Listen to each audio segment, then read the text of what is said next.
Exponent is actually in this cusp of energy, automotive, and financing, which is very important for commercial vehicles.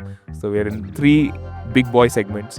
Building in India, make in India, is hard the first time, and you've chosen to do this twice. Yeah, sometimes I ask myself why. But those times are maybe 5% of the times. 95% of the time I'm happy. It makes no sense to just, at least personally, it's not exciting to build lab prototypes. Right? If you have to actually meaningfully change the world, you have to build crazy tech that actually disrupts. Energy is all about battery technology and charging network. So we are a full stack energy company. Are we a battery company or are we a charging company?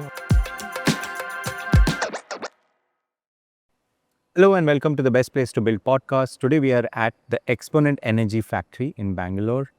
We are with Arun Vinayak. He is the CEO and co-founder of Exponent, also IT Madras alumnus, batch of 2013. He was the CPO, Chief Product Officer for Ather for 5, 6, 7 years. Hello and welcome to the podcast, Arun.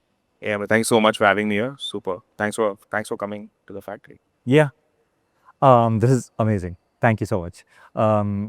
I want to start by asking you, what does Exponent do? Exponent is fundamentally an energy company. What you think of energy today is oil. Tomorrow is batteries plus chargers. So we are building the full stack energy company, which includes battery technology and charging ecosystem that will power the future of energy, and power all the electric vehicles in the future. Right. And you're focused on the commercial vehicle segment. Yeah, we exclusively focus on commercial vehicle segment. In India, commercial vehicles are just 10% of the vehicles on the ground, but they consume 70% of the energy. So that's the biggest energy segment for us to electrify. And they all need ultra fast. They all need the freedom, flexibility to keep earning. So we built the world's fastest charging tech for them. 15 minutes fast charging. And this 15 minutes is for three-wheelers? Three-wheelers to buses. So even buses charge in 15 minutes. Okay. So we have like a 1.5 megawatt charger that charges these buses up in 15 minutes. Okay. It's the world's highest power charger. You can charge a bus in 15 minutes? Yeah, we already charge bus in 15 minutes. It takes longer to fill fuel in a bus. Yeah, I actually you're right. I think bus refueling time is longer than take. Nice, very interesting. And we are here, sitting here, right here. So we have this in the background. What is this? So this is actually our e-pump. So like you have a fuel pump today, this will be e-pumps where you can come and recharge like refuel. This is actually our intra-city e-pump that caters to three-wheelers and LCVs and the smaller form factors. That's the connector right there. So you go, you connect and you charge. And so a three-wheeler or a four-wheeler or maybe a Tata Ace kind of vehicle would come here. That thing would fit in 15 minutes, you're done. Yeah, that's it. Nice. So cool. So Arun, there's a lot to talk about. I want to start with some character development. I read, and correct me if I'm wrong, is it true that you built a car when you were 16? Yes. Yeah, just generally loved building stuff when I was young, and my parents were kind enough to let me do things. Sorry, you have to give us much more detail than this. What is the story? Why were you building a car? And how did you go about it? Yeah, I think this was around school time. I think I got dumped by my girlfriend back then and I was very angry. And obviously, the next logical thing to do is build a car. Sorry, that is... Right, sure. So this place called Shivajinagar in Bangalore is really cool. So it used to have a lot. It's basically a scrap market, but there's also like this hidden piece of diamond if you know what you're looking for. So it's called Gujri and so we used to go pick up all these second-hand engine parts, bearing parts, wheel parts. So and my best friend from school had a factory. His dad had a factory. So we had access to all this cutting, grinding, welding machines. So we use this grease monkeying. The crap out of that.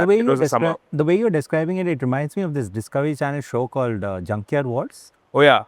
Do you remember this show? Did you watch it growing up as well? Yes, I did. Yeah. I watched it growing up in Discovery Channel. Yeah, and I think Shastra, you guys started the. Yeah. So the show is that the competitors are given a challenge to build something, and they are sent to a scrapyard, like how you're describing Shivaji Market. Yeah. And they have to pick up the parts and sort of put it together. Yeah. We were playing real life Junkyard Wars, but of course we had like a month of summer to do it, and Nice. but a lot less budget. So Was it something that actually drove? yeah, it drove really, really well. Actually, it didn't have brakes, so you had to like steer left and right aggressively to slow the vehicle down. But I think that was like a very distinct memory where there was a permanent switch on. I said, "This is what I will do rest of my life," because I was so happy.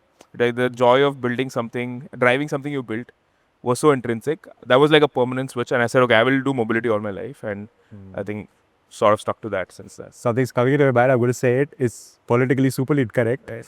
But who needs girls when you have cars? True that. Sorry for that, guys. Please don't bake me. Okay. So now you are the co-founder and CEO of Exponent Energy. Can you quickly run us through what Exponent does? Yeah. So at Exponent, we're building the future of energy, and with EVs, energy is all about battery technology and charging network. So we are a full stack energy company. Are we a battery company or are we a charging company? The answer is both. We think you have to do both to solve energy. You need the best battery technology, power it up with the best charging ecosystem. So the end customer has the best energy experience on a daily basis. So that's what we do. Nice. And step one for this is we build the world's fastest charging tech. So in 15 minutes, we charge the entire vehicles up, whether it's three-wheelers or even buses. And of While course, walking into your factory, I saw a large bus. It's like one of those intercity buses. Are you saying that your tech can charge one of those EV buses in 15 minutes? yeah, so the charger you see next to that is actually the world's highest power charger. It's a 1.5 megawatt charger. That's completely built here in India in our facility. Yeah, I mean, see, I think we look at the last 10, 15 years, EVs have gone from being toys for the rich to now mainstream vehicles. If I take the battery out of the equation, your electric vehicle is perfect, right? It's faster, it's sexier, it lasts forever, it's cheaper. So really, we think what's holding back adoption is energy, right? Questions like where do I charge, how long will it take, will my battery last? So it's all energy problems and not vehicle problems, right? So that's why we started Exponent to say, what if we just make energy so seamless, so accessible that you will obviously choose electric. That's a fantastic point. I was reading a commentary which said that we had petrol vehicles earlier or ICE vehicles, IC engine vehicles, and now we are moving to EV. But if the opposite had happened, if EV had come first, Yeah. then somebody driving an EV would never willingly move to ICE because more vibration, more sound, less control on acceleration. It just doesn't make any sense. So I get what you're saying is that the vehicle is better, but all the things around it are a bit of a stressful point. Yeah, primarily the energy ecosystem. And I think vehicles tend to get a lot of the attention because it's sexy. I love vehicles and I've been part of the vehicle building journey. But really, we think energy ecosystems makes mobility, right? In that example, right, there were EVs and there were petrol vehicles, but the energy ecosystem and petroleum just made mobility happen faster there in that direction. Sure, you're talking about the early 1900 EV vehicles. Right? So if you want to make EVs happen, it's not just about building more vehicles. We have to fundamentally make the energy ecosystem work. It has to be faster, it has to be cheaper, it has to let you go further. And that's what mobility is all about. You want the freedom and you want the flexibility to do whatever you want, whenever you want, right? And you want to go faster, you want to pay lesser to go faster. You want to pay lesser to go further. And I think I have a Ather bike, and obviously the few of us who have EVs personally get asked a lot of questions by other people, how is this driving it? The one question that always comes almost upfront is how long does it take to charge? What about range anxiety, and whether it shows the true range and whether it'll just suddenly dip and things like that. So I get what you're saying. How is 15-minute charging a solution to this? in most cases, and we've done a lot of A/B testing on this, right? So one of the realities in India is that most people don't even park at home, right? And I'm not talking of the top 5% people buying, I guess, the cars and the. You're saying it's parked on the street or it's parked in an empty lot nearby. Exactly, right? So when I look at, say, someone who owns a auto rickshaw, for example, they actually park on the road or somewhere. It's generally 1 to 2 kilometers away from their house. right? So the first thing they do in the morning is they go fill up CNG, and it's CNG takes an hour and a half, by the way, right? So and they sort of do this on a daily basis. And if they want to earn more, then they top up more, and they earn more. So they sort of have this flexi, on-demand energy ecosystem that enables them to buy CNG or LPG vehicles, right? So it's very annoying for someone to go to a public location and wait for an hour, hour and a half, or 2 hours. So we think even 1 hour charging, what the world considers fast, is not fast enough. Imagine going to a public spot and waiting 1 hour twice a day, right? It's just it's ridiculous that people are expected to do that. So we said, what if we can bring this transaction down to as fast as 10 minutes, right? So 15 minutes are full charge. So generally, our average transaction time, you come in with 20-30% left. Within 10 minutes, you're out. Of course, we want to go faster. Why 15 minutes? Because our technology today is at 15 minutes. The global average is anywhere between 1.5 hours to 4 hours. We are working on technology that already allows you to do this in 5 minutes, which hopefully we'll launch in 3-4 years from now. But yeah, I think how fast is fast enough, it's never going to be fast enough. And that's the beauty of it. So you want to keep going faster. Sure. So, also from the pump point of view, in 15 minutes per vehicle or 10 minutes per vehicle literally means like 5 vehicles per hour, and so maybe realistically about 50 vehicles a day or something like that. Yeah, actually, that's a really interesting point that bang on, right? I think you sort of hit on a very important problem. This whole thing started organically from trying to ask a simple question: how do you make charging stations to make money? I mean, if you need charging stations everywhere, then people have to invest in charging stations. And if people have to invest in charging stations, it has to make money. If it has to make money, you have to sell a lot of energy on the same square feet of land. So today, one of the big problems of charging is I pay for parking, which real estate is the biggest cost of most businesses within the city. So I set up a piece of land. I charge 2 vehicles a day. It's a terrible business, right? I don't make enough money. Yeah. Else, I have to charge you as end customer a very premium surcharge to sort of compensate, which again works for, I would say, premium passenger cars and maybe two-wheelers where it's more emergency use case. But when we're talking about commercial vehicles, they're very price sensitive, and they sort of depend on a daily basis. So you got to get the right price point, which means you can only charge them so much, right, on the upper end.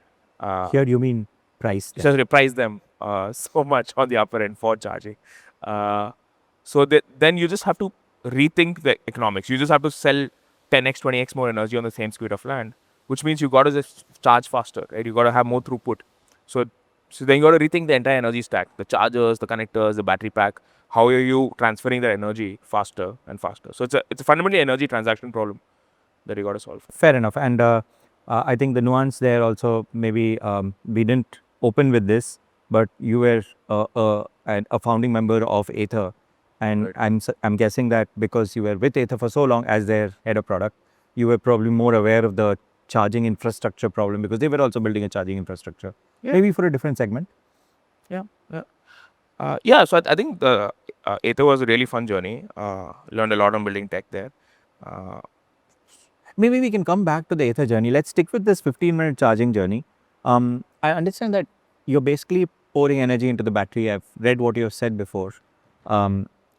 What are the engineering challenges of fast charging? Like, why doesn't every battery charge fast? Right. So today, fundamentally, people approach energy transactions the way they approached. People approach energy from the way they approached petroleum, right? So you have charge point operators thinking their job is set up chargers on the ground, and you have battery manufacturers and vehicle manufacturers figuring stuff out on the vehicle, right? Now, this decoupled approach worked in the petroleum world. Right? In fact, if you look at petroleum, the the hard bit about energy there is to find petroleum and actually extract it, refine it, distribute it. Right? The transaction is super easy. It's a simple, dumb mechanical process. Yeah. So you have one nozzle that can easily just dump liquid into a can, which is also a fairly dumb can, and it can do it for a bus or a two-wheeler or a three-wheeler or passenger car. So it's like decoupled ecosystems. Yeah. I mean, at max, you need one sensor to say that the can is full. Yeah, which is also a vehicle side problem, right? So the petrol guy, or sure, you can also use the petrol nozzle. Fair, right? But there's fundamentally no interaction between Yeah. the deeper interaction between the two ecosystems. But you bring all this to EV, right? Actually, the upstream is solved. There's energy all around us. There's energy in the wall right now, right? Now, how do I take energy from the wall to the vehicle? It's actually a midstream problem. It's a transaction problem. And by definition, transaction problems are two-sided problems, right? So to solve rapid charging, it's not about saying, oh, I can build a battery or I can build a charger. Each of it by itself is useless. So you have to actually build the entire energy stack that helps you transact energy. Really, it's like Visa, right? Visa for money. It's about credit card and POS machines. You got to build both to manage faster and more seamless transactions. So just like money went from hard cash to electronic payments, energy is going from dumb molecules you pour and burn to electrons, right? So the energy transactions and energy management systems are super key.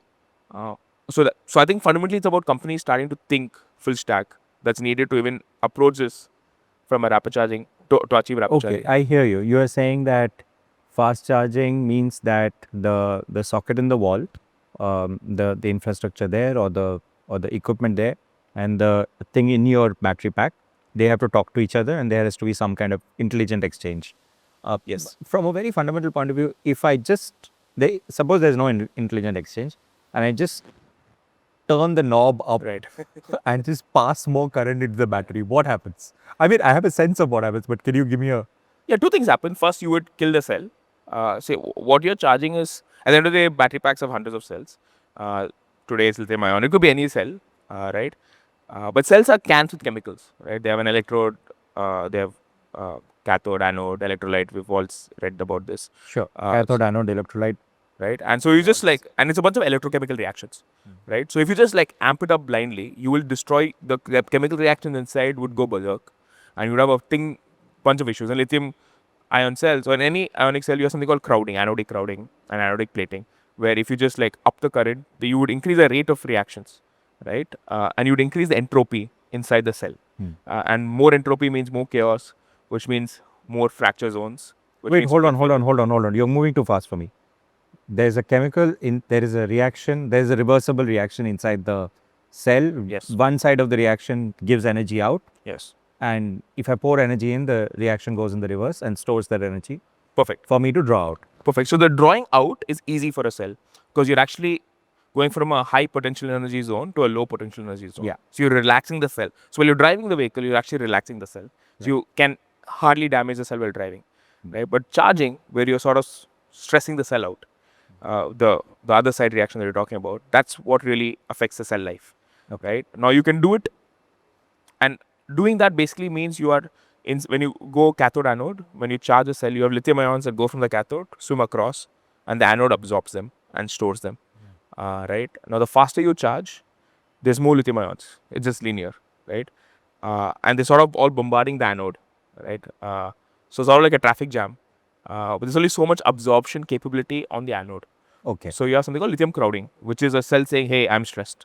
Right? And if you continue stressing the cell out at this point of time, you have something called lithium plating, where these lithium ions just give up and they deposit themselves on the surface of the anode. Okay. Where this is a irreversible reaction, right? So every reaction in a cell should be reversible, but lithium plating is a irreversible reaction. And then if the lithium plates, first of all, lithium gets unavailable. Yes. And secondly, it'll block the surface of the anode wherever it plates, right? Yes. So you lose active anode. So if you look at most lithium-ion degradation curves, they behave well until there's an E point, right? At some point of time, you have some amount of plating, and then you sort of seed more plating, which then snowballs quickly out of control. Sure. Then it goes up. Okay. Understood. And what is the heat equation in this? Heat is outcome, right? So the faster you charge, I square R, right? So more current means exponentially more heat. But that's the outcome, right? Just blindly cooling a cell and charging it fast, you would still destroy the cell because the internal reactions we spoke about would still continue to happen. Okay. So one challenge is that the charging of the cell produces a lot of heat. You have to remove the heat. That's the outcome. That's the secondary problem. Okay. The primary problem is to charge the cell without killing it, which is the anodic problem. It's sort of like processor tech. So you have to make, in processor, you have processors that need to be designed to go faster, but then you also need equally good thermal systems to allow the processor to be fast, right? So you sort of need to build the core BMS, the charging algorithms, etc., that actually allow you to charge fast without destroying the cell. But then if you don't have thermals, this would just be sort of in a lab where there's nice AC. It won't actually work in the field. So you need to then ensure that this happens every single time out there in the field. Understood. So how does Exponent solve these problems? Yeah, so we have because we build full stack, and compare it to, let's say, an open source protocol where today charger and batteries is built by two different people. The chargers are blindly dumping energy on the battery, right? This is called CCCV, just constant current, constant voltage charging, where because there is no deeper interaction between the battery and charger. Constant current for a while and then constant voltage for a while. Exactly. So what you're doing is you're just betting on probability, right? You're just bombarding the anode with the same amount of lithium ions because that's what the lab test tells you to do it. But the cell, every single cell is different. Every single battery is different. The battery on day 0 is different. 2 years later, the battery is different. But you're still bombarding it with the same amount of lithium ions. Sure. I've done some tests in the lab. I broadly know that this battery works like this. I don't need a closed loop system. I have an open loop system. I'll just run the same thing. Hopefully, it will be, probabilistically, it will be the same. It will behave similarly. 100%, but it's not. Okay. Right? And the worst bit is the CV, which is the trickle charge state at the end, where the charger actually holds current voltage across the cell and lets the cell decide how much to eat. So actually the cell, through osmosis, sort of slowly the current will keep decaying and sort of the cell saturates to a point and then it switches off charging. Okay. But the cell is a fairly dumb being, right? So you'll actually, in the CCCV approach, I'm thinking of like lots of lithium minions yeah, walking from this side to that side. Yeah, like hungry lithium minions, right? Just walking around. It's like you let the cell decide how much to eat, it'll always overeat and it'll always oversaturate, it'll always kill itself. So the CCCV approach is a very probabilistic approach because you're depending on material science and a bunch of cell data, and it's like you said, it's open loop, which is a great way to look at it. And so the industry norm is just go slow, because if you don't know much, go slow, right? Like that's the way to do it. And of course, with this sort of blind approach, if you just dial up the current, you would just, the amount of entropy would be so much that you would just destroy the cell very quickly. Understood. Right? So we're going from this to a deterministic method, where we real time understand what's happening with every cell. We are able to predict very accurately if lithium clouding is starting to happen, which is a precursor to lithium plating. We are able to dynamically change current for every cell real time. We're able to reverse current if needed, reduce current or switch off current, whatever is needed. And so this is enabled by the accuracy with which we're sensing, the response time with which we're able to react, and of course something called a virtual model, which is like, think of it as a digital twin for every cell that we store on our cloud. So every time we're charging, we're actually learning about a particular cell in a particular battery pack. So it's not just us categorizing a cell in a lab, it's actually then further managing every cell real time through a closed loop function in the field. Nice. So you're converting that open loop charging to a closed loop charging. Yeah. You're sensing very fast, you're responding very fast, and the effect is the closed loop system is changing the current that's going into the charging at any point. And therefore you can just increase the current that's going and charge in a much faster time. Exactly. So we're able to go fast and not break things because we know what's happening. Nice. Damn cool. What about the heat? The secondary problem that you said. Yeah. So because we do this, the first part well, you generate a lot of heat, and going from 4-hour charging to 50-minute charging is roughly 16 times more current, but it's 256 times more heat, right? Square of, right?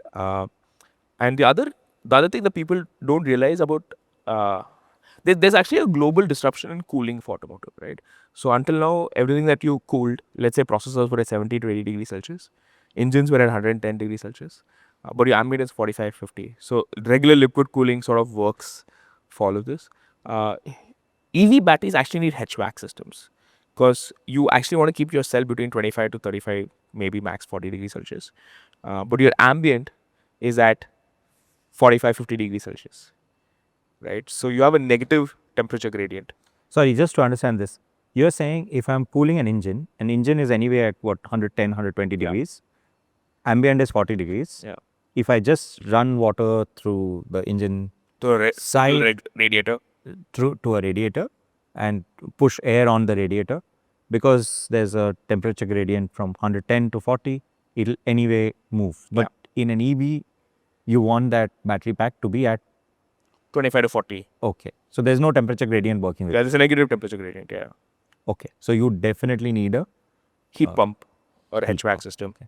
right? Which are super expensive and very bulky, right? So if you look at the Tesla HVAC system, which is actually on the vehicle, it costs maybe $1,500, roughly 1.5 lakhs to 2 lakhs. Here, the vehicles themselves cost 2.5, 3 lakhs, right? I think a bunch of um, global passenger car vehicles manufacturers, the biggest problem is actually packaging HVAC systems on the vehicle. Because it consumes a lot of power, consumes a lot of volume and weight for the vehicle. But what we realized about India is that these vehicles don't actually heat up while driving at all, right? They only heat up while charging. Because in India, you're driving, especially commercial vehicles, they drive at such a low speed, right? So your average C rate in batteries, we call something called C rate, right? So generally, while driving, you're taking 4 hours, 5 hours to discharge a battery. It's a very, very little heat, but you're charging it up in 15 minutes. So we said, why have these HVAC systems on the vehicle at all? Have them while you only need them while charging. So we sort of moved this entire HVAC to the charger. So when you connect that connector, right? So This is your charger, 15-minute this is charger. one of our chargers, right? So when you connect that connector, the system actually obviously has data connectivity, power connectivity, but also fluid connectivity. So we have a fluid mating. So it actually pumps in coolant from the charger into the battery, cools the battery down. We also have heating, so we can heat the battery up or cool the battery down based on what's needed. Let's say you're in Delhi and you're 5 degrees Celsius, we heat you up. So yeah, that's This is amazing. I mean, thank you for taking the patience and explaining all of this. Very fascinated that one terminal can communicate on data, fluid, and electricity. That's damn cool. no. I heard your colleagues say that you talk a lot about engineering without economics is just a science project. Yeah. So now we've come to the engineering part. We heard the engineering part. Yeah. Can you just elaborate on this philosophy, but also talk to us about the economics of this? Yeah, I mean, I think it makes no sense to just, at least personally, it's not exciting to build lab prototypes, right? If you have to actually meaningfully change the world, you have to build crazy tech that actually disrupts performance, disrupts pricing, disrupts accessibility, so everyone can have better tech in their hands. Let's look at any technology, right? It disrupts not because it's cool, because it actually becomes accessible, right, to everyone, like cell phones, laptops, whatever, right? Everything we've seen in the last 30 years, 40 years. Similarly with EVs, it's not just about building cool EVs. I think we just want to make EVs accessible to everyone. And so it's always engineering, yes, but then engineering plus economics has to flow. So all our engineering decisions are linked to economics, right? For example, this whole HVAC thing we spoke about. The reason we're able, the reason it's much harder from engineering perspective to do this, but it's the only way to make economics work in India. If you want to deliver rapid charging tech to a three-wheeler in India, you have to do this. Else, the three-wheeler would just become so expensive that no one would be able to own it. At the same time, the three-wheeler does need rapid charging for them to be able to earn as much money as they want. So they need the performance, but they can't afford the tech in a conventional manner. So you then have to rethink your engineering to make it accessible. I get what you're saying. From a very basic point of view, for a three-wheeler EV or a Tata ACV or a truck EV, Even a bus, right? Yeah. even a bus EV, logically it makes a lot of sense that batteries are cheaper than petrol, because you can say battery per kilometer or unit cost per kilometer here, and there you have the mileage, and you can compare that. But if your commercial vehicle is down for 2 hours a day, and you are sitting next to it waiting for it to charge, then you've lost 2 hours of your working time. Yes. So if you factor that calculation in, then it doesn't make that much sense. But if you add 15-minute charging or 10-minute charging, then that suddenly becomes a much better proposition. Is that the core of the argument? Absolutely. And it's not about just time and a pure just calculating 2 hours of downtime. It's the freedom to run operations, Yeah. right, which is sort of priceless, right? So today, if you look at within the city, when you book a cab, Yeah. you don't know where the cab is. The cab driver doesn't know where the next pickup or drop is, right? Sure, very few operations in logistics are fixed route, fixed time. Yeah. India doesn't work. Most operations, most logistics in India is very ad hoc. Right? Yeah. They need a lot of freedom, flexibility. They need on-demand logistics, which is the big word. which means you also need on-demand energy, right, to Yeah. power on-demand logistics, right? Yeah, I mean, like even a EV personal vehicle owner, not a commercial vehicle, but like, say a two-wheeler or four-wheeler, has had this experience where you go to a charging station, realize there's a queue there, Yeah, and the first guy is going to take an hour, and the next guy is going to take an hour. So you are going to get your energy only after 3 or 4 hours. exactly. And Queuing becomes a big problem. Yeah. queuing becomes a problem. Yeah. And also when you're doing intercity, sometimes there's a power cut at one of the stations, which means that there were 3 stations in that route, but 2 are down. So that they effectively it's become 1 station. So the queuing problem becomes much worse. Exactly. Um, So all of this gets solved when you have faster transactions. Yeah. And the reason we speak about engineering economics, coming back to that, is we have an exclusive focus on commercial vehicles, right? And the reason I keep speaking about that is India's energy problem, right? Commercial vehicles are just 10% of the vehicles on the ground today, but they consume 70% of India's on-road energy, right? So when you talk about energy resilience as a country, or you talk about sustainability as from an environmental perspective, or from our point of view, just hey, as an energy company, where do we sell the most energy to? From all three angles, it's all about commercial vehicles, where the economics really are the driving factor to change. It's not the coolness or the fact that it's a cool new tech. None of that matters.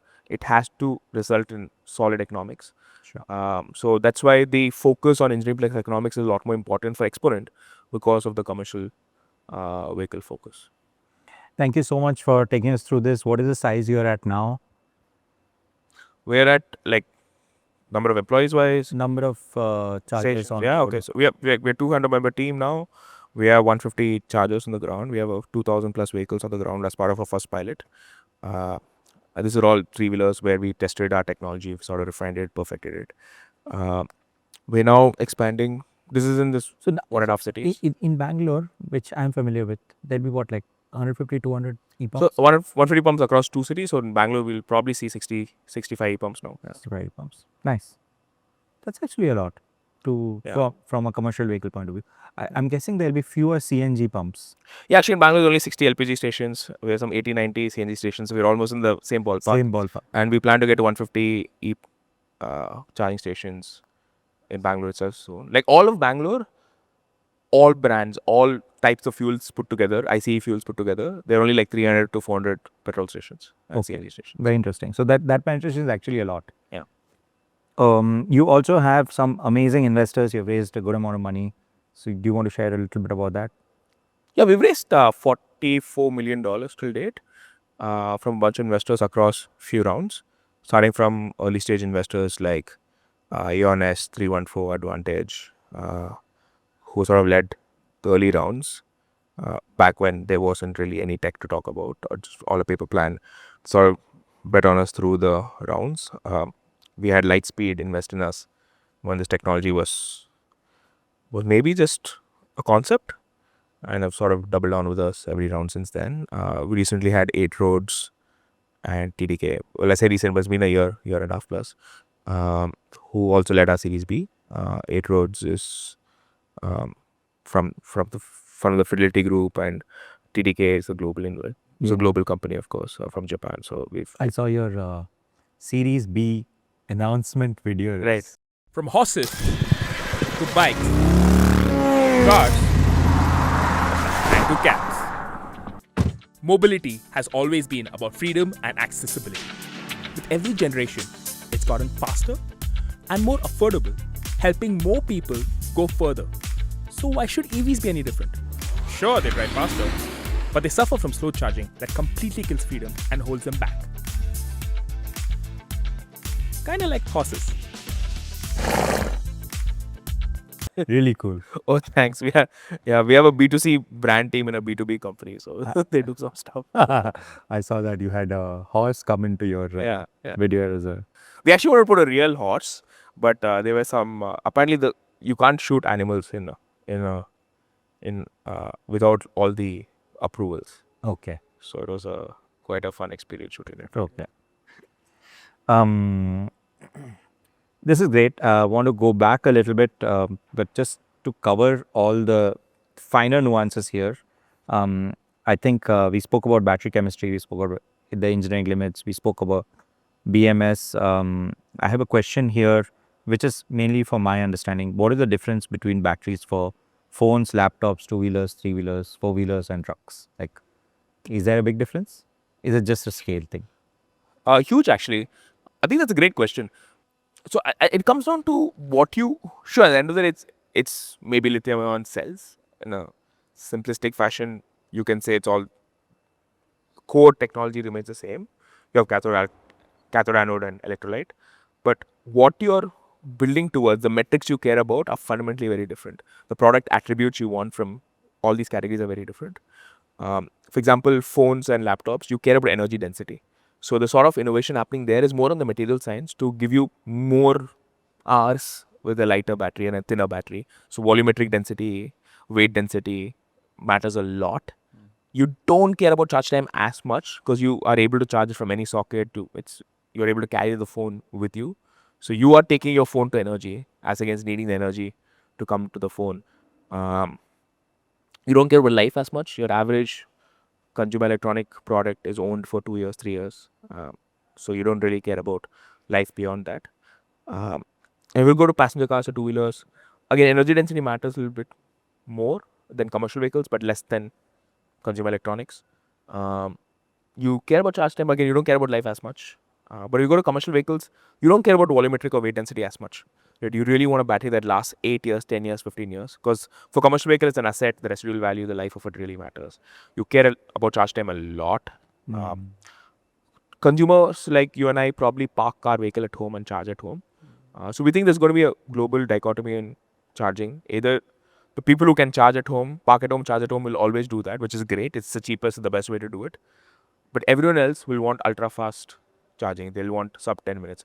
There's no world where you go to a public spot every day and wait for an hour. We think it's sort of like e-commerce where, there's same day delivery is not dead, right? Either you're okay for a cheap 3-day delivery or you want an ultra fast 15-minute delivery.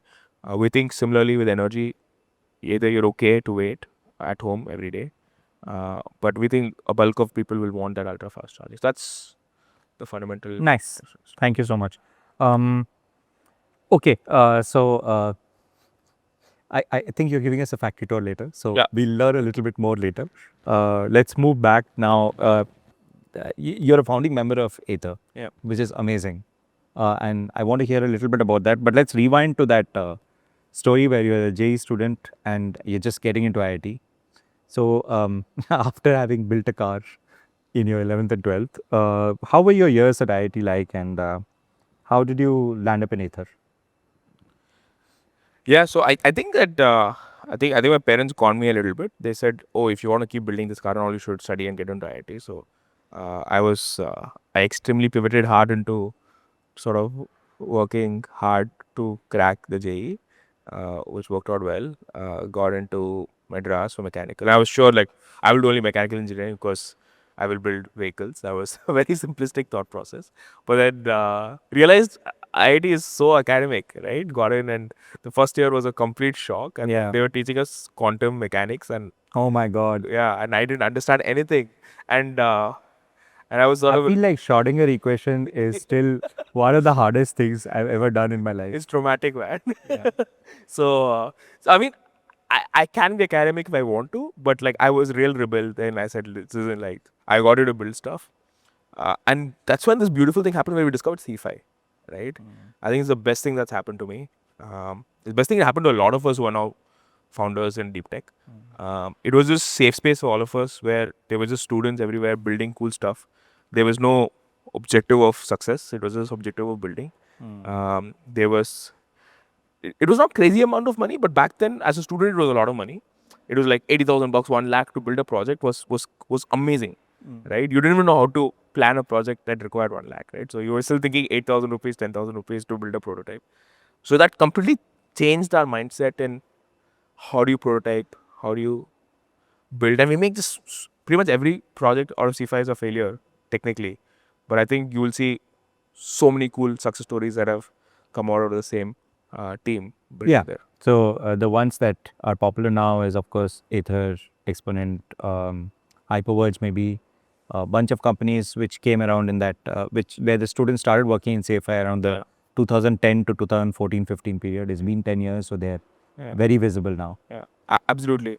And I think what IIT has done with C5 and then back it up with now the research park and the incubation facility. So it's like this nice graduation path for you to get into college, get messy in smaller projects in C5, start thinking startups, start incubating.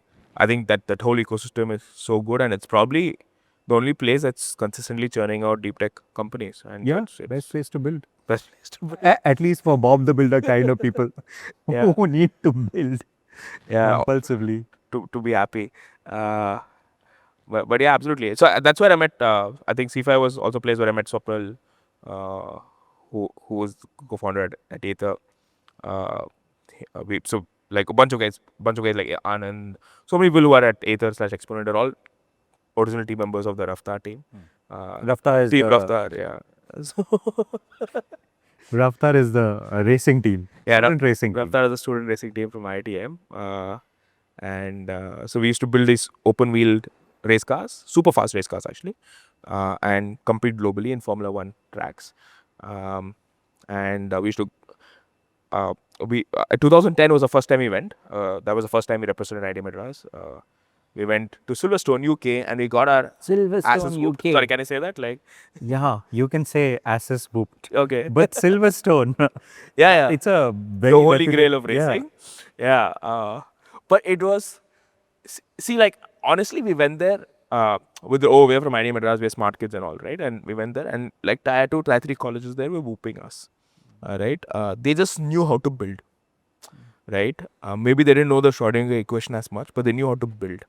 And that was like this solid wake up call. I think both Swapnil and I took that very personally back then. That Yeah. we said, shit, man, India doesn't build, right? And it was all IT people everywhere. And there was also software. The smartest people in industry back then were getting into consultancies and software companies and FMCG and banking. Still, by the way. Still, no, I think it's changing. But so it was this very, it was a second switch. I think switch one was, I will change mobility in 16. Switch two was at that 20. I remember that moment because it was like, it was a wake up call to say we should build some product in India. That was I think the takeaway from that. We didn't know what product. For me, it had to be in mobility because that was something that was, and it was just, I feel so lucky that Ather happened. I think. So Swapnil, you and Tarun were at the same time, right? So I think Ather started in 2013-14 period. Yeah. We all had jobs right out of college, and so we're all doing jobs, but secretly figure out how do you make this happen. We all got our placement jobs, right? And we just did it. I think I did it just to say, hey, what does a job look like, right? And we quickly within like 3 months realized, man, want to go back to building. Ather also had its journey where it started off as a battery swap / battery energy company. At some point in time, obviously, it became very clear that the vehicle had to be built, and that was when I had to be part of that. I want to build a vehicle, and yeah, I had a With super real great time. parts. Not second-hand parts. With real parts this time, which was its own journey by itself. Fantastic. So of course you headed product at Ather till 2020. Yeah. Correct. And then you took the decision to leave and start Exponent. I'm not complaining, but I'm curious. Why did you leave? What were the trigger points?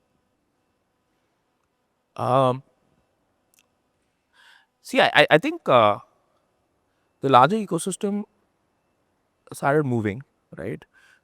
Which is, I think when we started Ather, people didn't believe that EVs could be faster, could be better. By 2013, 2014, people thought EVs meant vehicles. We had those 20 km per hour. Exactly. Vehicles. There was just Yeah. cheap Chinese vehicles, cars were slow. They were all ugly vehicles, right? Yeah. And they were not even considered real vehicles. And I think we were able to maybe pioneer the shift. And so the product philosophy at Ather was we will build the best scooter, period. It happens to be electric, right? And we achieved that. I think we were maybe we will take. I still say we, but from Ather, but we will take credit that we pioneered the narrative that EVs are faster, better, sexier vehicles. We launched. I think it is still considered one of the best products, EV products on Indian roads across categories. It's beaten bikes, it's beaten cars in a lot of segments. So I think we did that phase one job of changing India's narrative. The government obviously got behind it for multiple reasons like energy resilience. So I think fast forward to 2020, a lot of people wanted to go electric, but there were no fundamental building blocks, right? So on a personal mission, either we could build more from a personal mission, either I could design more two-wheelers, or we could fundamentally build the next set of building blocks to make all of India go electric ASAP, right? And very clear to me but fundamental building blocks needed were the energy building blocks, because by 2020 OEMs were now in a position to buy multiple piece of technology. Motor technology is easily available. Of course, chassis technology people know. So people were able to buy these pieces and do their thing. Like large OEMs are able to do their thing. I get what you're saying. You're saying that in the general EV energy space, there are a lot of problems. If you are building a company which is building vehicles and you've come this far, you've sort of committed to building more and more vehicles. So if you want to tackle some other problem, you'll have to basically start from scratch. Yeah, because now you're building an energy company, and Ather fundamentally, the journey at Ather was going to be build more and more two-wheelers, and there's a fantastic team already built up there. I think one of the job as founders is to make yourself obsolete. So there's a fantastic product team building great products, building on the platforms that we had already launched. By 2020, we had already launched Gen 2. So I felt like a large portion of my job was done. There's a lot of the focus there was on business scale up and engineering, further engineering, supply chain, etc. But there were other people managing. So on a personal basis, was really excited about building this platform. And the first attempt was to say, hey, maybe we should build this within Ather, right? Because the objective was not to leave Ather. The objective was to build a platform, right? And we even went around speaking to other OEMs, and there was real interest for other OEMs to adopt a platform. But then there were concerns that, oh, Ather is also a vehicle manufacturer, so you're sort of a competitor. Yeah. Then over time, the biggest realization that flipped my decision was, this is a commercial vehicle problem and not a two-wheeler or a passenger car problem. Correct. Right? And so now you're going from two-wheeler company to platform for commercial vehicle. Now you're so far away from Ather scope. So then doing this within Ather would also be bad for Ather, would also be bad for this idea. Yeah. So then you need fundamental fresh eyes, fresh talent, fresh capital. So I think that's where we start. Fantastic. Can I just note that building in India, make in India, is hard the first time, and you've chosen to do this twice. Yeah, sometimes I ask myself why. But those times are maybe 5% of the times. 95% of the time I'm happy. Yeah, I think building in India is hard. But if you've cracked it, and I think the time... Is it easier the second time? It is much easier the second time. Because you sort of have a sense of what will be the issues, what will be the roadblocks. Like we just launched that product within 2.5 years. Right? Yeah. And there's no global benchmark for the product we built. So I think that's actually the secret sauce. So once you learn how to build in India, that becomes your fundamental moat. So you obviously want to go build the second time around. Yeah. But this time around, because we're building a platform company, there are other realities in the business which are much harder. Building the tech in some sense is our strength. Because now we're not just building a product that we can just go sell to a B2C customer. We're fundamentally building a platform that enables OEMs in the commercial vehicle space. And these are very hard partners and very hard markets to crack. Yeah. I joke that Exponent is actually in this cusp of energy, automotive, and financing, which is very important for commercial vehicles. So we're in 3 big boy segments, sort of coordinating in between. But you're also like a linchpin because your technology makes everything move faster. Yes. So when it works, it really works. I want to just reflect on something you said. Building in India is hard. A lot of entrepreneurs say that if you build in India first, then you can easily export, you can easily build outside, because this is a much harder space. Customers are more value conscious. You have to really double down on your, each rupee spent has to work harder, all of that. However,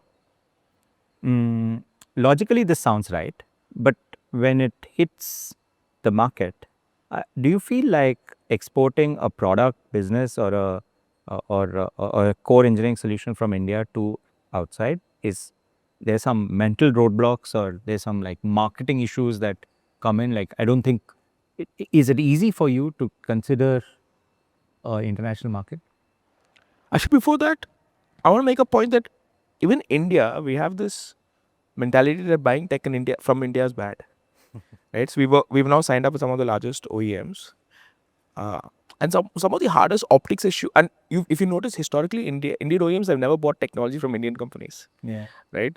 The Indian companies that supplied were only companies that supplied the plastic parts or the forged parts. the forged parts or the cast parts. I would the build to print, the the commodity processes. The core proprietary technology always came from German, Japanese, American companies. So forget export. Even in India, getting Indians to believe and the Indian government to believe, the Indian OEMs to believe that hey, this technology will come from India. We should be building our tech for the world, which means let's start adopting it ourselves. Just small things like charging standards, like Indian charging standards are still adopted from global standards, which make no sense in India, right? Like a European passenger car standard does not make sense in India for commercial vehicles or two-wheelers. So that's why the Ather standard is now an Indian standard, which is a great sign of India building Indian tech, adopting Indian tech. So this is a real problem even in India's mindset, that I think the self-belief as an ecosystem that we can build our own tech is very low. So I think we have to start by fixing that locally. Arun, okay, so I want to ask you a question here. Just some things that we kind of skipped over.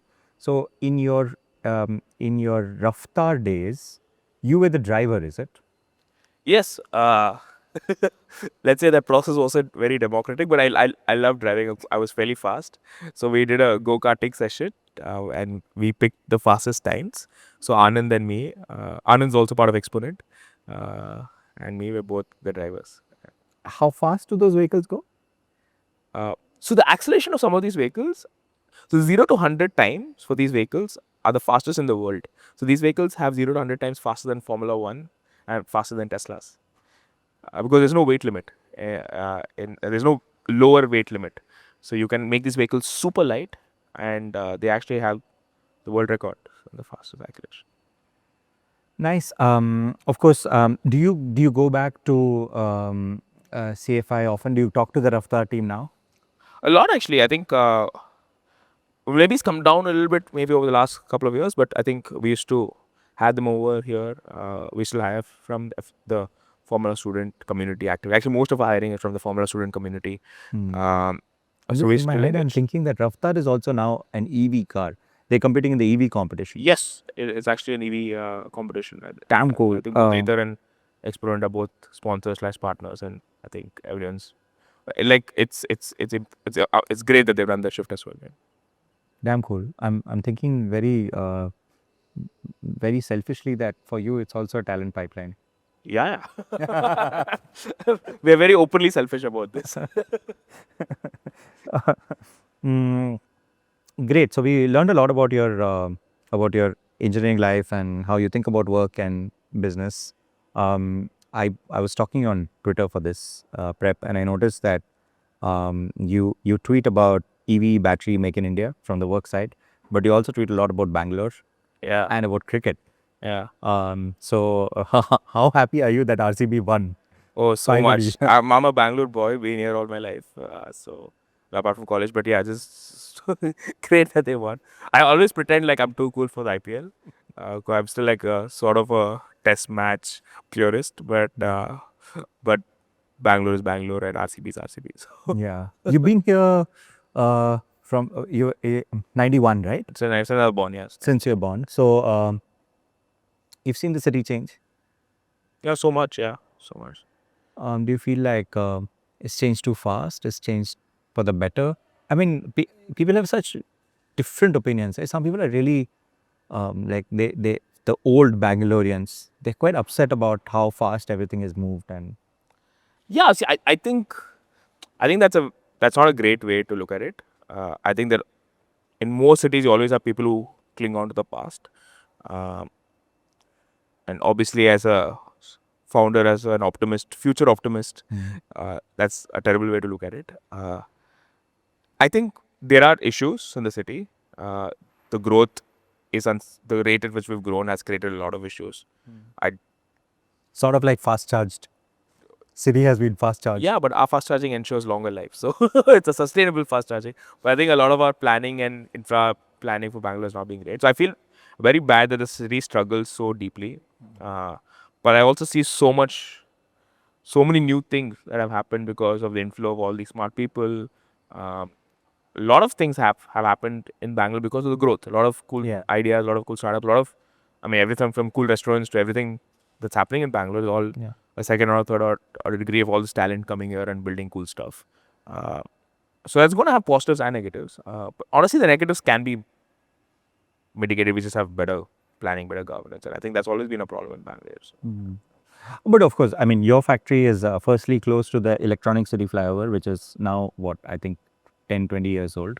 Yeah. And is also next to the new Yellow Line metro. So Which is always about to be launched. So maybe by the time this podcast comes, that will be launched. yeah, it hasn't been launched yet as of today, but we don't know. Maybe tomorrow. In your CFI days, I mean, I feel like CFI students today could look up to people like Tarun, Swapnil, yourself, Kedar, and all these guys as major inspiration. When you were in CFI, who was your inspiration, or how was it like? Maybe you can share some stories around the CFI time, the things that you remember. Yeah. I think the difference was back then. I mean, Tarun, I think, was always like, I will do startup. I think that was his thing. But I think for me, it was never like, I will do startup. Like, it was never even a priority. The priority was to build. And I think there was just finding people who vibed similarly. I think today, maybe that concept of, hey, I will start up is a more natural thought process for students, which is amazing, which is important. I think it's great that technologists are also thinking startup more actively, starting from professors to students to everyone. The whole ecosystem is great. Back then, I don't think that was an objective. So, like I said, I think the turning point was going global and seeing all these other Yeah. guys building such cooler vehicles. I think that competition on building better vehicles just triggered us to start. Maybe sometimes also what happens is when you see someone else doing something which you thought, yeah, I can also do this. I mean, what do they have special that they get to do this and I don't? Yeah, I think the global exposure just helped us just want to build better.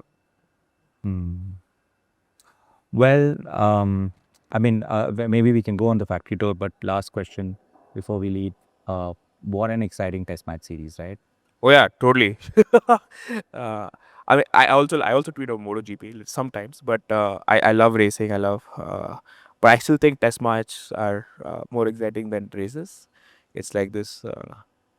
Kind of, do you think that startup life is like that? They're like these long periods of slog and then these very exciting short 5 days, 15 days, 30 days.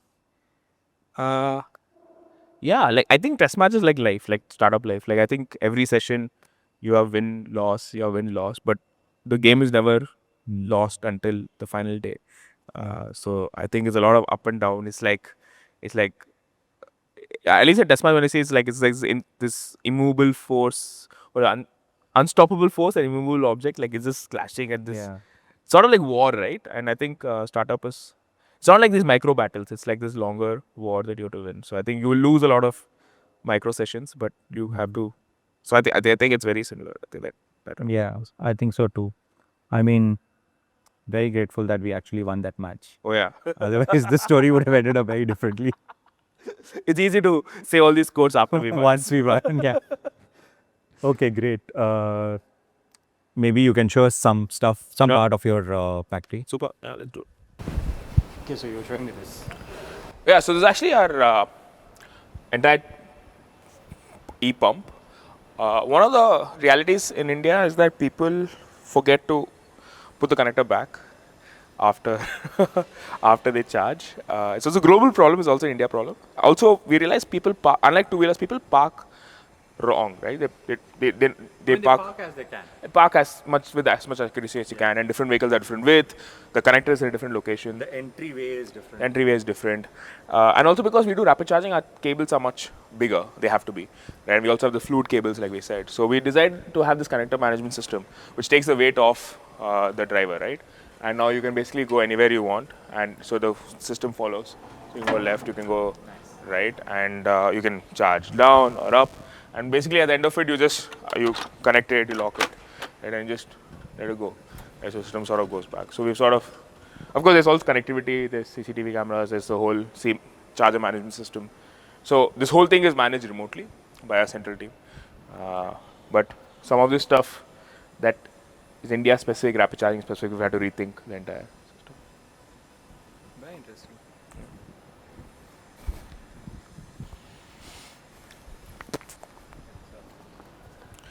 Some of this lab is still under construction. We just moved in here more recently.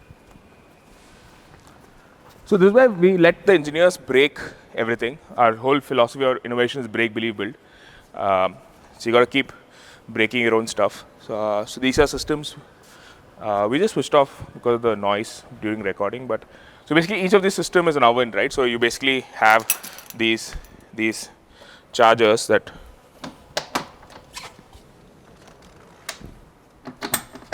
right. So each of these systems have these battery packs. This is our battery pack that goes into, say, a three-wheeler, and there's an oven that moves between -5, -20 sometimes, all the way to 45, 50, 60. So we keep changing the temperature of this oven, and these things are then connected to our cyclers there. So these systems are actually charging and discharging these batteries. So these. You're basically stimulating the fact that you're discharging the battery. Yeah, we're both charging it. So we're doing 15-minute charging. So today we've actually tested our battery for 3,000 plus cycles. So today when you buy a battery in the field, it takes 4 hours to charge and gets you 1,000 to 1,500 cycles. We've actually done 3,000 to 4,000 cycles worth of testing for some of our battery packs. And each cycle is a 15-minute charge cycle, right? So this allows us to build a lot of durability and endurance testing at a rapid pace. Because on the road, maybe I can get 2-3 cycles a day. Here we get almost 10-12 cycles a day. So we do something called an accelerated life cycle test. So we take the road data, which you probably drive a vehicle in 4-5 hours. We discharge a vehicle in 4-5 hours, battery in 4-5 hours.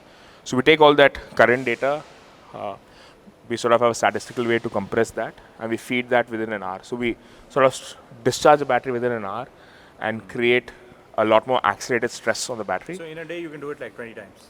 Oh yeah, we now do 10 to 11 times a day on average. Yeah. So 3,000 tests. Yeah, practically with power going off and all. So 10 to 11 times a day. Okay, nice. 3,000 cycles for a battery for a commercial vehicle is like 10 years of life. Yeah, depends on how you charge. But most commercial vehicles charge twice a day. It's our warranty is 3,000 cycles. Our life is anywhere between 4,000 to 5,000 cycles. So yeah, it's anywhere between 7 to 10 years of life based on how you use it. Nice. As we are walking through your factory, I realized, I think you spoke about it before the event also, that the philosophy of this particular facility is that the headquarters, the design office, the engineering office, and the factory are all together. Yeah, that's actually fairly unique. I think what generally happens is people end up setting up the design in the city. Then you have a testing slightly outside the city, and the manufacturing that's way far out of the city. Because that's how costs of land and... Exactly, right? One of the hard things for us is, for example, that's our bus systems, right? Those are bus batteries, vehicles with our batteries that get charged. So these batteries are super huge. They're almost half a room size. So now to build all of this stuff, we couldn't do it in the city. So we sort of had to find a place that allows designers to come actually play around. So we need large shed areas. So Electronic City was the closest to the city, which has the promise of metro, and that we're able to sort of. And one of the advantages of battery manufacturing is it's very high value, concentrated manufacturing. So you don't need a large facility to manufacture batteries. So we're sort of investing in a lot of automation. And so we bought the factory here, the test lab also here, and also the designers here. And it's always hard to send the designers to the factory. They never want to go. So we sort of brought the factory to the designers. So now they're forced to just look at what's happening in the line. And in hardware, you can't have designers disconnected from the manufacturing. I'm just, as you're saying that, I'm seeing this, as you enter your facility, it says break, believe, build, and it says moonshots. Yeah. And I think all your conference rooms, all your rooms are named after some of the moonshots, things, yeah. Right? Generally moonshots, yeah. This is everything. See, we only celebrate Apollo 11, right? But these are all the Apollo missions that technically failed, that built up to Apollo 11. So we're celebrating all the failures, which I think is a core tenet for us in innovation. We have to make mistakes quickly. So that's the break, believe, build. Yeah. Okay, I guess you're leading us to... Yeah, we can go to the factory. Yeah.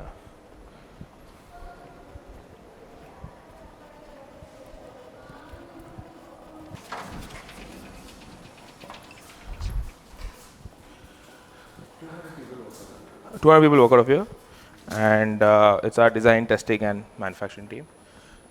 So we sort of kept the factory at a low today, but that's our fundamental manufacturing line. And these are all the cells that get manufactured and put into battery packs. These are actually our pretty cool automated 6-axis laser welding machine. So it's got a 6-axis robot which actually welds each of the cells automatically.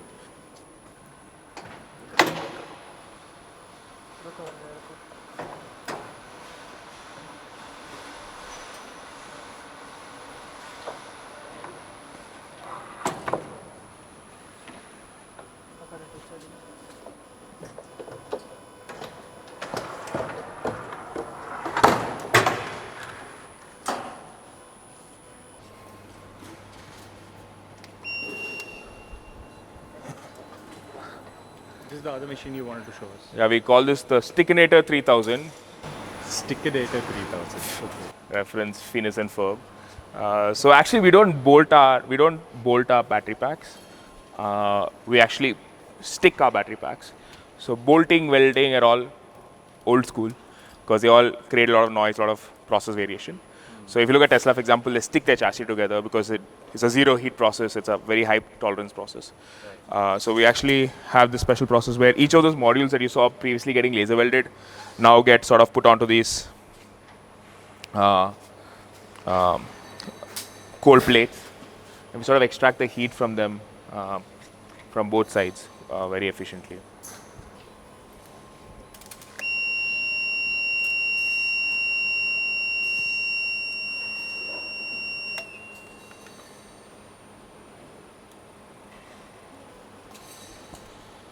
Stickinator, Phineas and Ferb. Yeah. When did they start? Must have been 2005, 10. Phineas and Ferb? Yeah. I mean, you must have been already in college.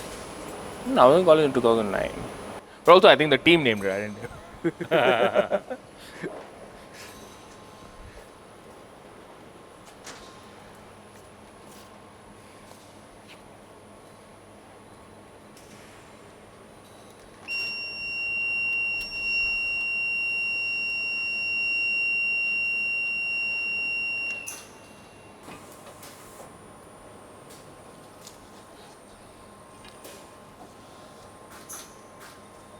So we stick our battery packs together to prevent very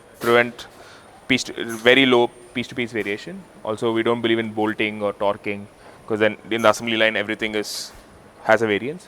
So here we are able to achieve like micron level flatness at a cold plate level, right?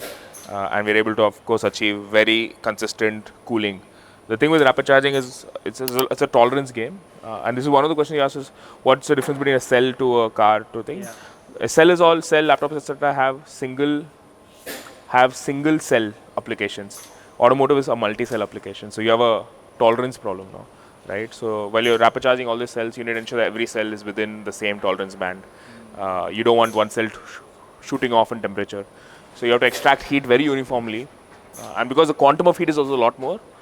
If you get your tolerances wrong, your deviations your tolerance deltas will blow up, right? Because you're really pushing a lot of performance.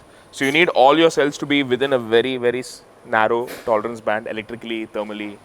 So that's a large part of our business in manufacturing is tolerances. Right? Well, I guess in any manufacturing, but especially so in battery manufacturing. Yeah. So once that gets stuck, we also put something on the top. And that's what our final battery pack looks like, right?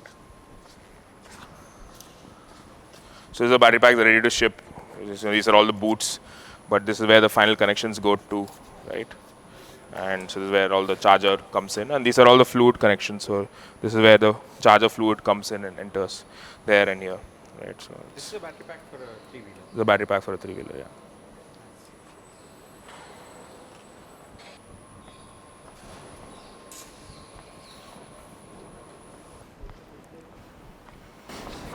Okay, so there you have it. We were at the Exponent factory. We met the CEO. We spoke to him about making in India, building in India, and I hope you like it. And hit the like, share, subscribe buttons. and we'll see you next week.